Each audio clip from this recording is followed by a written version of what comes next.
अगर आप मेरी सारी वीडियो देखना चाहते हैं तो चैनल को सब्सक्राइब कर और साइड में दिए गए बेल आइकन को दबाकर ऑल नोटिफिकेशन पे क्लिक कर लेना। हे गाइस, कैसे हो आप लोग। दिस इज योर नीलेश भैया। बहुत बहुत स्वागत करता हूं आपका Nilesh academy class 10th YouTube channel पे।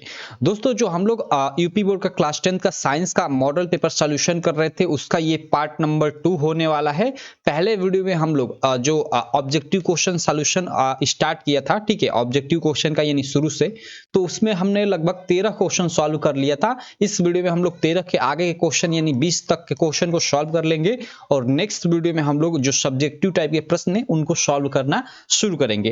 तो चलिए हम लोग इन आगे के प्रश्नों को सॉल्व करते हैं। बाकी उससे पहले कहूंगा यार, अगर आप चैनल को अभी तक सब्सक्राइब नहीं किए हो तो चैनल को सब्सक्राइब कर लेना और बेल आइकन को भी दबा लेना, जिससे मेरी सारी वीडियो की नोटिफिकेशन आप सबको मिलती रहे। तो यहां मैं आ जाता हूं। देखो, ये 13 तक के क्वेश्चन को 13 नंबर तक के क्वेश्चन को हमने सॉल्व कर लिया था कल पिछले यानी फर्स्ट पार्ट में। सेकंड पार्ट में चलो हम लोग यहाँ 14 से आगे के क्वेश्चन को सॉल्व करते हैं। और आप लोगों ने फर्स्ट वीडियो अगर अच्छे से देखा होगा तो आप लोगों ने देखा होगा कि पूरा मैं कॉन्सेप्ट एकदम अच्छे से डील कर लेते चल रहा हूं। तो आप इस पार्ट में भी मैंने जैसा कि पार्ट फर्स्ट में बोला था, आपको कॉपी पेन लेकर बैठना है। इसमें भी आप कॉपी पेन लेकर बैठ जाइए, क्योंकि बहुत सारी चीजें आपको मतलब सीखने को इसमें मिलेंगी।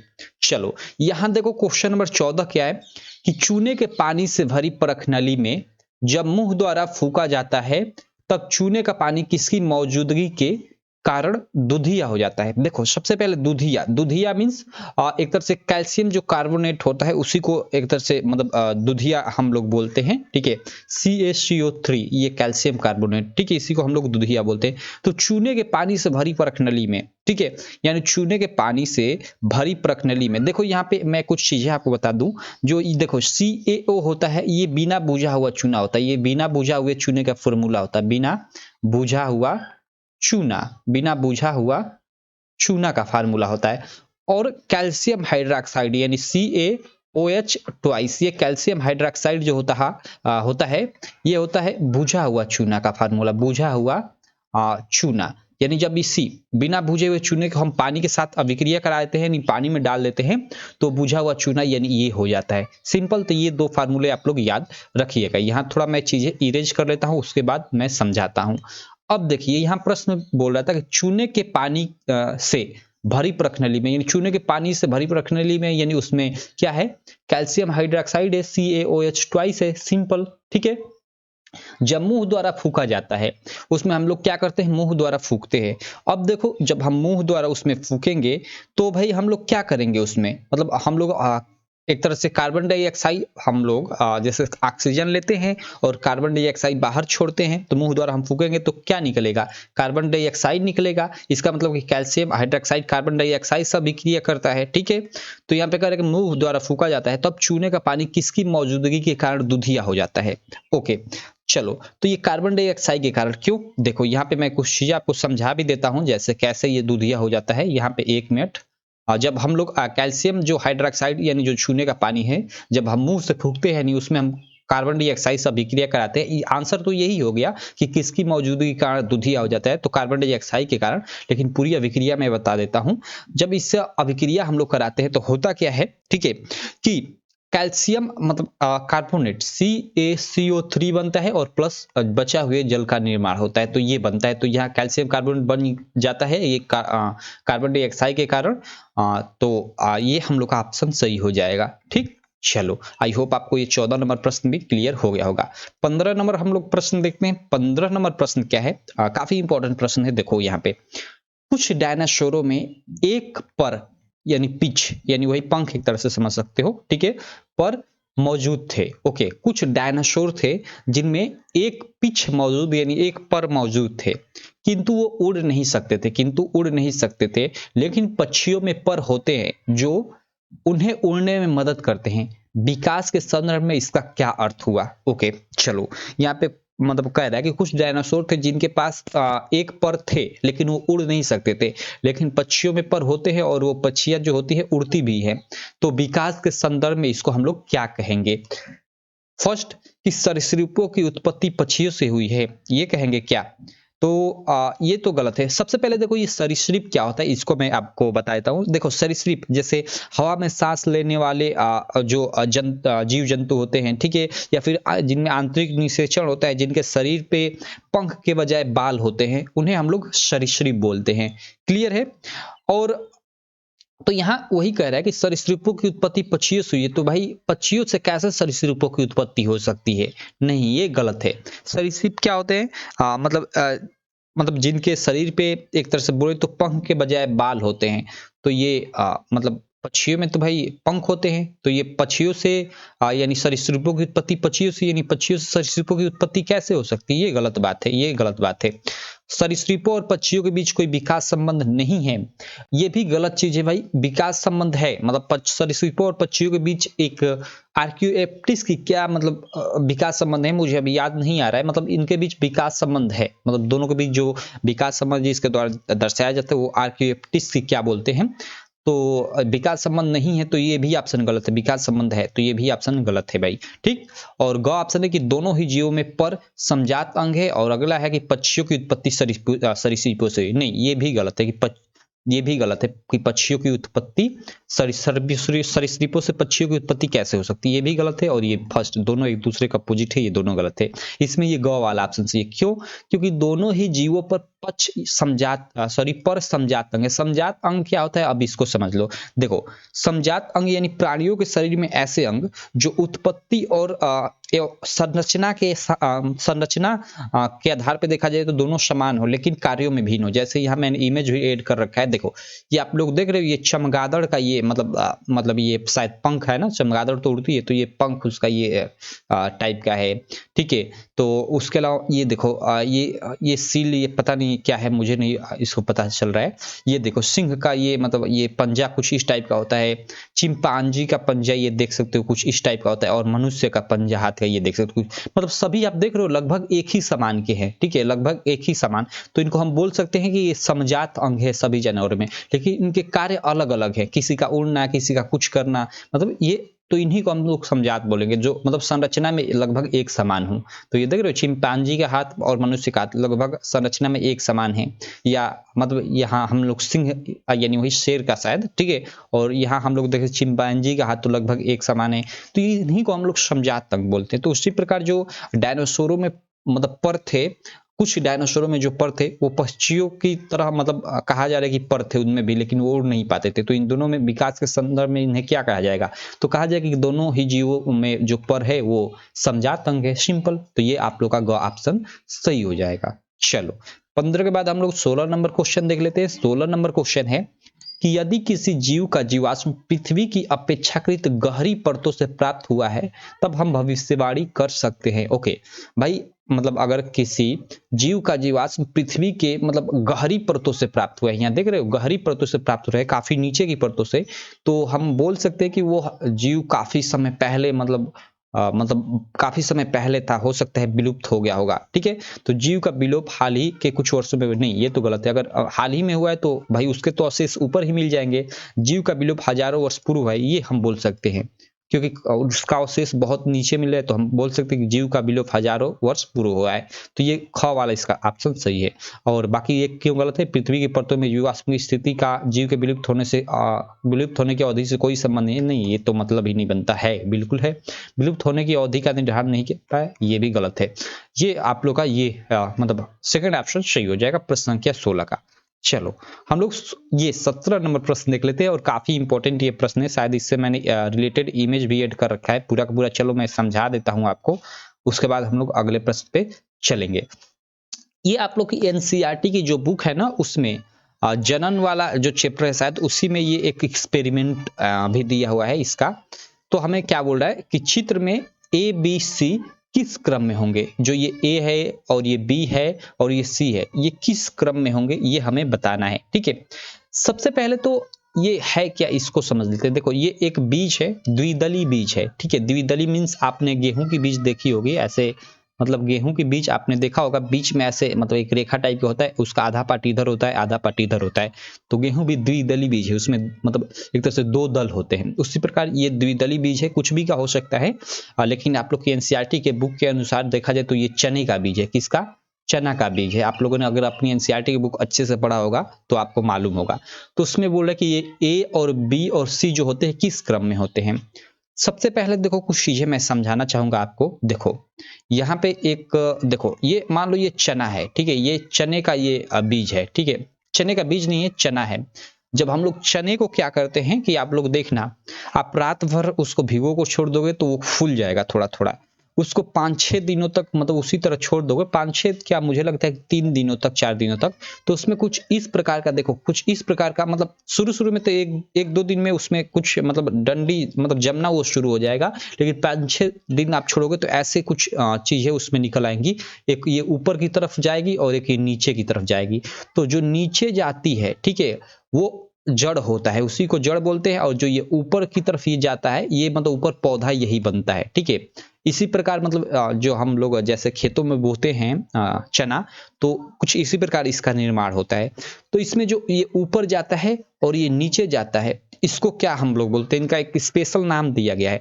और जब इस चने को आप फाड़ कर देखोगे ना, ऊपर का इसका जो लेयर है इसमें ये हटाकर, तो कुछ इस प्रकार दिखेगा। देखो लेयर हमने ऊपर का हटा लिया है, और ये देखो ये ऊपर वाला पार्ट है, क्योंकि यहाँ मतलब यहाँ देखो फल टाइप का आ रहा है धीरे धीरे, पत्तियों टाइप का, और ये नीचे जड़ है, और जड़ थोड़ा शुरू में ये बड़ा होता है, ठीक है, ये क्या होता है, थोड़ा बड़ा होता है। और यहाँ देखो ये चने के ऊपर का कवर हटाकर इसे फाड़ दिया गया है, तो ये 2 दल में हो गया है, कुछ इसी प्रकार का। देखो कुछ ये मतलब ये इसमें देखो ये 2 दल है, और ये ऊपर है और ये नीचे है। देखो ये नीचे वाला थोड़ा बड़ा आपको लग रहा है, मतलब इसको बोल सकते हैं ये जड़ वाला भाग है, ये ऊपर ये फल मतलब जो ऊपर जाएगा वो वाला भाग है, और ये 2 दल हैं। तो इनको हम लोग क्या बोलते हैं, तो इसको चलो मैं आपको एकदम डिटेल में बताता हूँ इनको हम लोग क्या बोलते हैं। देखो यहाँ पे मतलब ये जो दोनों दल है ना, इसमें प्रोटीन मौजूद होते हैं। प्रोटीन मीन्स अभी देखो ये पौधा मतलब है, मतलब जमता है शुरू में, तो उसमें पत्तियां नहीं आती हैं, और पत्तियां नहीं आती है तो भाई उसको जीवित रहने के लिए मतलब भोजन तो चाहिए।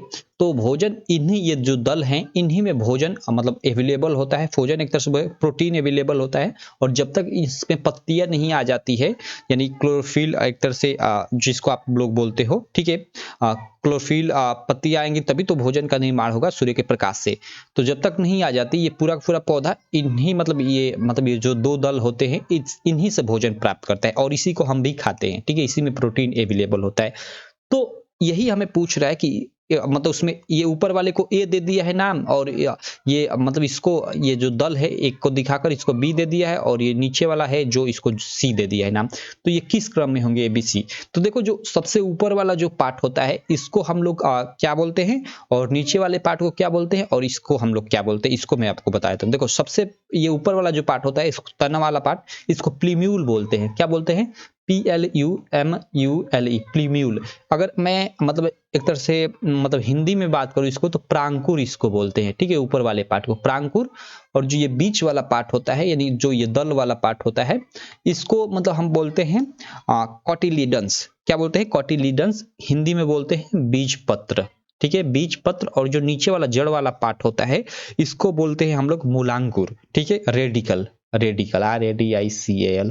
आप ये प्रयोग अपने घर भी कर कर देख सकते हो। तो यहाँ हम लोग का, यहाँ पे देखो ये हम लोग का ये क्या, ये सबसे ऊपर वाला ये जो पार्ट हो गया, ये हम लोग का क्या हो गया, प्रांकुर हो गया, ठीक है, प्रांकुर, ठीक है, जिसको आप लोग प्लीम्यूल बोल सकते हो। और ये दोनों जो हो गए, ये बी वाला पार्ट, ये मतलब ये भी बी वाला है, इसको एक ही दर्शाया हुआ है। तो ये बी वाला जो पार्ट हो गया इसको बीजपत्र यानी कॉटिलीडंस बोलते हैं, बीजपत्र बोलते हैं, ठीक है। और ये जो नीचे वाला पार्ट है भाई, इसको तो हम लोग जो मतलब रूट वाला पार्ट है, इसको हम लोग इंग्लिश में एक तरह से रेडिकल बोलते हैं, और इसको बोला जाता है मूलांकुर, मूलांकुर, ठीक। तो इस प्रकार इनका क्रम क्या होगा, ऊपर से नीचे की तरफ प्रांकुर, बीजपत्र, मूलांकुर। प्रांकुर ये गलत, प्रांकुर मूलांकुर नहीं, बीच में बीजपत्र, बीजपत्र मूला, ये ऑप्शन सही हो जाएगा। देखो सबसे ऊपर प्रांकुर रहेगा, उसके नीचे ऊपर प्रांकुर, नीचे उसके बीजपत्र, और नीचे एकदम जड़ वाला भाग में मूलांकुर। तो ये ऑप्शन सही हो जाएगा। आई होप ये समझ भी गए होंगे आप सब की प्रांकुर, बीजपत्र और मूलांकुर क्या होता है। यानी एक तरह से बोला जाए तो प्लीम्यूल, कैटिलीडंस और जो रेडिकल होता है, ये तीनों क्या होते हैं, इनको भी मैंने आपको अच्छे से समझा दिया। आप चने का पौधा लेकर अपना ये एक्सपेरिमेंट भी कर सकते हो। तो 17 नंबर क्वेश्चन भी क्लियर। चलो 18 नंबर क्वेश्चन हम लोग देख लेते हैं। ये उसी के संदर्भ में मैंने ये लगाया था, आप लोग देखते हुए। हम लोग जमीन में पौधा बोते हैं तो पहले इस टाइप का बीज होता है, उसमें से पहले ये थोड़ा सा निकलता है, फिर ये निकल कर ये जड़ में चला जाता है, फिर ये निकलते निकलते पूरा जड़ में चला जाता है। उसके बाद फिर क्या होता है कि देखो कुछ यहाँ मतलब फिर यहाँ से मतलब इधर ये निकलता है, यहाँ से देखो ये निकलता है और निकल कर कुछ ऐसे हो जाता है, और बाद में इसमें प्रोटीन होता है। जब तक ये पौधे में ये पत्तियां नहीं आ जाती है तब तक ये रहता है, और बाद में ये खत्म हो जाता है। तो ये पौधा इसी तरह मतलब पौधे का निर्माण इसी तरह एक तरह से होता है, बोल सकते हैं। ठीक, चलो हम लोग अगला प्रश्न देख लेते हैं 18 नंबर। ठीक है, ये 17 प्रश्न था। चलो यहाँ तो अमृता देवा लिखा है, ये देवी है। ठीक है, ये गलत लिखा गया है। अमृता देवी बिश्नोई राष्ट्रीय पुरस्कार भारत सरकार द्वारा किस क्षेत्र में प्रदान किया जाता है? सिंपल आप लोग याद रखिएगा, जो अमृता देवी बिश्नोई राष्ट्रीय पुरस्कार है, यह जीव संरक्षण हेतु, ठीक है, जीव संरक्षण हेतु दिया जाता है। शुरू शुरू में तो इस मतलब क्या हुआ कि इस पुरस्कार का मतलब एक तरह से मुख्य उद्देश्य पेड़ पौधों को बचाना था, लेकिन आगे चलकर ये जीव संरक्षण के लिए काफी फेमस हो गया। ठीक है, और आप लोगों ने सुना होगा एक जो मतलब केस सुना होगा आप, सलमान खान के खिलाफ। सलमान खान, मैं लिख देता हूं, सलमान खान को कौन नहीं जानता है। सलमान खान का मतलब जो आप लोगों ने सुना होगा कि उसने दो जो काले हिरण हैं उनकी हत्या की थी, उसके मतलब विरोध में केस चलता है। तो कहीं ना कहीं ये जो अमृता देवी बिश्नोई राष्ट्रीय पुरस्कार से मतलब संबंधित लोग थे। ठीक है, ये देखो सबसे पहले तो मैं बताता हूँ, देखो सलमान खान क्या थे ना कि ये मतलब सलमान खान जोधपुर, राजस्थान के जोधपुर में अपने फिल्मों की शूटिंग कर रहे थे, और उसी टाइम मतलब उन पे एलिगेशन लगता है कि वो दो काले हिरणों की हत्या कर दी, मतलब शिकार कर दिए। तो उसके खिलाफ ये अमृता देवी मतलब बिश्नोई जो राष्ट्रीय पुरस्कार प्राप्तकर्ता थे, या प्राप्तकर्ता ही नहीं, इससे मतलब जो प्रभावित लोग थे या बिश्नोई समाज के लोग थे, उन्होंने ही इस मतलब इनके खिलाफ काफी शिकायत की सलमान खान के खिलाफ। तो सलमान खान पे अब तक केस चलता है, अब तक शायद मतलब काले हिरणों का केस चलता है। आप लोग गूगल पे या कहीं भी सर्च कर पढ़ भी सकते हो। ठीक है, तो ये अमृता देवी बिश्नोई राष्ट्रीय पुरस्कार किस भारत सरकार द्वारा किस क्षेत्र में प्रदान किया जाता है? तो द्वीप संरक्षण हेतु एक तरह से हम लोग बोल सकते हैं। ठीक है, ये पुरस्कार खासकर राजस्थान और एमपी में फेमस है। चलो अगला हम लोग प्रश्न देख लेते हैं। 19 नंबर हम लोग प्रश्न देख लेते हैं। देखो यहाँ 19 नंबर प्रश्न क्या है, देखो कि यदि मटर के एक गोल, देखो एक गोल तथा हरे रंग के बीज वाले पौधे, गोल और हरे रंग, और यहाँ इसको दर्शाया गया है कैपिटल आर और स्मॉल वाई है ना, हाँ स्मॉल वाई और स्मॉल वाई, झुर्रीदार। ओके, यहाँ पे यदि मटर के एक गोल, यहाँ पे देखो गोल और हरे रंग के बीच, यानी ये गोल और ये हरा रंग प्रदर्शित कर रहा है कि बीज वाले पौधे को इससे मतलब बीज वाले पौधे को इससे ये दर्शाया गया है। झुरी, और दूसरा है झुरीदार तथा पीले रंग के बीज वाले पौधे, यानी झुरीदार और पीले रंग बीज वाले पौधा, ये स्मॉल आर है, स्मॉल आर, और कैपिटल वाई है, यानी कैपिटल वाई। देखो कैपिटल आर आर क्या प्रदर्शित करता है कि उसके गुण उसमें प्रभावी है, और स्मॉल मतलब क्या प्रदर्शित करता है कि उसमें मतलब उसके गुण अप्रभावी है। सिंपल, जब इनके बीच क्या कराया जाता है, संकरण कराया जाता है, तो F1 पीढ़ी के अंतर्गत क्या मतलब प्राप्त होगा, F1 पीढ़ी में बीज कैसे होंगे? तो देखो आप लोग मेंडल का नियम पढ़ा होगा, उसमें बहुत सारे चीजें पढ़ा होगा। जब इसको हम लोग संकरण कराएंगे तो इसमें कैपिटल आर स्मॉल आर, ठीक है, और कैपिटल वाई स्मॉल वाई प्राप्त होगा। अब देखो यहाँ आर आर यानी हम लोग का मतलब मटर के एक तरह से गोल बीज प्राप्त होंगे। ठीक है, कैपिटल आर है यहाँ क्योंकि ये गोल बीज को प्रदर्शित कर रहा था यहाँ पे। ठीक है, तो मटर के गोल बीज प्राप्त होंगे, और small r means small r, r हमें क्या प्रदर्शित कर रहा था कि पीले रंग के बीज वाले पौधे, सॉरी यहाँ पे झुरीदार, ओके, स्मॉल आर झुरीदार को प्रदर्शित कर रहा था, और पीला तो ये प्रदर्शित कर रहा था। ठीक है, तो झुरीदार इसमें गुण अप्रभावी रहेगा, यानी वो दिखेगा नहीं, और येलो वाई यहाँ पे प्रदर्शित कर रहा था पीले रंग को, यानी पीला रंग भी प्रभावी लक्षण होगा, और उसमें मतलब ये जो स्मॉल वाई है यानी जो हरा रंग है वो अप्रभावी होगा। यानी हम लोग का जो बीज है गोल, और कैपिटल वाई हम लोग का प्रदर्शित कर रहा है पीले को, तो गोल पीला प्राप्त होगा। सिंपल, ये गोल पीला, ये फर्स्ट ऑप्शन सही हो जाएगा। ठीक है, ये देखो थोड़ा आपको समझ में नहीं आया होगा क्वेश्चन, क्योंकि आप लोगों ने अगर ये चैप्टर अच्छे से नहीं पढ़ा होगा तो थोड़ा इसमें दिक्कत होगा, लेकिन मैंने कोशिश किया कि आप समझ जाओ, ठीक है। अगर आपको समझ में ना आया होगा तो आप कोई दिक्कत नहीं, ऐसे क्वेश्चन को मैं कई बार बताऊंगा, मेंडल का नियम, ये वो बहुत सारी चीजें, आप चैनल के साथ जुड़े रहिए, कोई दिक्कत नहीं, ठीक है। तो क्वेश्चन नंबर ये 19 हो गया। चलो हम लोग क्वेश्चन नंबर 20 समझ लेते हैं, और क्वेश्चन नंबर 20 के बाद हम लोग का ये खत्म हो जाता है, ठीक है। क्वेश्चन नंबर 20 क्या है, ये आप लोग का ये सब, ये अब तक हम लोग देख रहे हैं ये सब बायोलॉजी से संबंधित है। देखो इसमें क्या है कि निम्नलिखित चित्र में अंकित ए, यहाँ देखो अंकित ए मादा जनन तंत्र के किस भाग को प्रदर्शित करता है। ओके, यहाँ पे देखो ये वाला ये पार्ट है ना, इसको ये देखो यहाँ पे ए द्वारा ये प्रदर्शित किया गया है। तो ये किस पार्ट को प्रदर्शित करता है, एक इधर है और एक इसी टाइप का इधर है। ये क्या है, मतलब ये क्या है, ये बेसिकली पूछा जा रहा है। ऑप्शन है कि ग्रीवा, योनि, गर्भाशय या अंडाशय। चलो इसका पूरा मैं आपको समझाता हूँ, लेकिन मतलब कि इसमें क्या पूछेगा कोई भरोसा नहीं है। तो देखो यहाँ पे हम लोग सब कुछ समझ लेते हैं, एक तरह से मैं बोलूँ तो, ठीक है। देखो ये सबसे पहले तो ये नीचे वाला मतलब जो पार्ट होता है, आप लोग सब जानते होंगे, इसको वजाइना बोलते हैं, योनि एक तरह से बोल सकते हो, ठीक है। और उसके बाद ये इतना इधर वाला जो पार्ट होता है उसके ऊपर, ठीक है, उसको कर्विक्स बोलते हैं एक तरह से, उसको आप लोग बोल सकते हो ग्रीवा एक तरह से, ठीक है। और ये आप लोग का क्या होता है, ये आपका यूथरस होता है, ठीक है। क्या होता है आपका यूथरस होता है, ये वाला पार्ट, इसको एक तरह से आप मतलब गर्भाशय बोल सकते हो, ठीक है। और ये जो ये दोनों तरफ ये मतलब ये हैं, ये जो गोल गोल, ठीक है, इनको बोलते हैं ओवरी। ओवरी मतलब अंडाशय एक तरह से इनको बोलते हैं, ठीक है। क्या, हिंदी में अंडाशय, ठीक है।